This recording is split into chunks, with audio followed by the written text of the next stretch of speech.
sondern Alexander Simon, unser Meteorologe, ist jetzt hier bei mir im Studio. Ich grüße dich ganz herzlich. Guten Morgen. Was mich so ein bisschen verblüfft hat, war dieser eine Satz inmitten all dieser Meldungen. Da ist also dieser Hurrikan und der führt 19 Tornados mit sich. Ja. Hilf mir, das zu verstehen.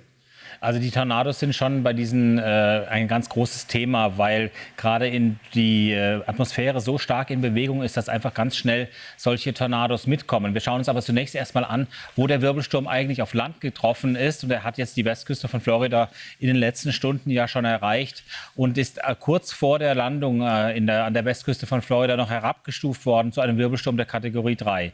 Diese Falschfarbenanimation, dieses Falschfarben-Satellitenbild zeigt jetzt tatsächlich genau den Moment, wo er hier an der Küste aufgetroffen ist. Und dort hat er dann sein Unwesen getrieben und diese starken Regenmengen dann ins Land gedrückt und die Sturmflut. Das ist die Regenvorhersage für die nächsten Stunden. Also der Wirbelsturm wird weiter in Richtung Osten und Nordosten ziehen. Das hier ist das große Niederschlagsgeband, was dann rausziehen wird auf den Atlantik. Und dann am Donnerstag um die Mittagszeit wird Florida wieder komplett trocken sein. Und dann wird man die Schäden begutachten können. Aber das ganze Wasser, die ganzen Überflutungen, diese 450 Liter Regen pro Quadratmeter, die stehen natürlich jetzt in der Landschaft und werden dort noch sehr, sehr lange für sehr große Probleme sorgen.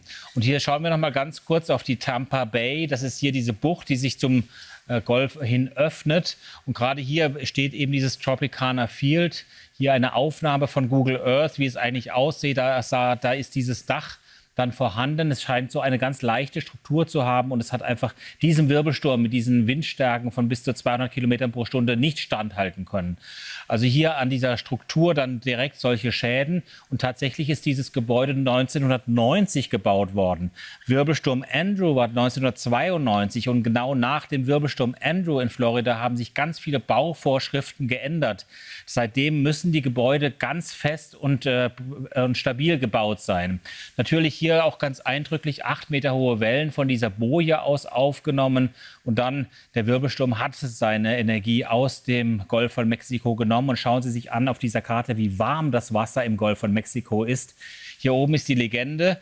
32 Grad Wassertemperatur hier drüben im westlichen Golf, aber eben auch 32 Grad hier direkt vor Florida. Und aus diesem badewarmen Wasser zieht ein Hurrikan seine Energie. Wir leben in einer wärmeren Welt und das hat sich jetzt im Golf von Mexiko noch mal gezeigt, dass dann die Wirbelstürme auch besonders schnell sich verstärken können. Ganz schnell noch, bevor du wieder wegläufst, Alexander, was ist im Moment für die Menschen dort und für die Natur und die Gebäude die größere Gefahr? Die Windstärken oder das ganze Wasser, was da mittlerweile ankommt? Also das Wasser ist eine große Gefahr, vor allem das Wasser, was natürlich jetzt noch dort in der Landschaft steht. Die Stromausfälle verhindern natürlich auch, aber auch weitere Wirbelstürme, die noch auftreten können und vor allem auch noch weitere Tornados, die heute noch jetzt aktuell dabei sein können. Wir haben ja gesehen, dass der Wirbelsturm sich als System, als Ganzes dreht. Hier diese Satellitenaufnahme zeigt, wie der Wirbelsturm so vor sich hin rotiert, aber das ist ein mehrere 100 Kilometer großes System.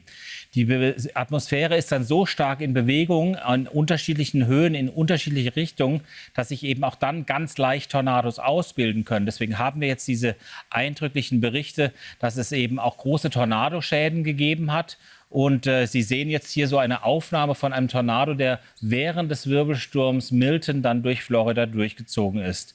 Also normalerweise entstehen Tornados auch bei Sommergewittern, aber hier auch durch den Wirbelsturm diese ganz starke Konvektion, ganz starke Labilität, die in der Atmosphäre geht es nach oben und dann dazu diese Drehbewegungen. Hier auch so ein bisschen das Bild des Tages, also im Vordergrund diese fliehenden Menschen, diese Menschen, die evakuiert werden, die vor dem Wirbelsturm wegfahren und dann aber im Hintergrund der Tornado. Also hier wirklich eine große, sehr schwierige Situation, weil sich dann auch noch kleine Rüssel drehen in dem ganz großen System, das eben der Wirbelsturm Milton ist. Was für ein Wahnsinn, die armen Menschen dort. Alexander, danke für die Übersicht. Bitte schön.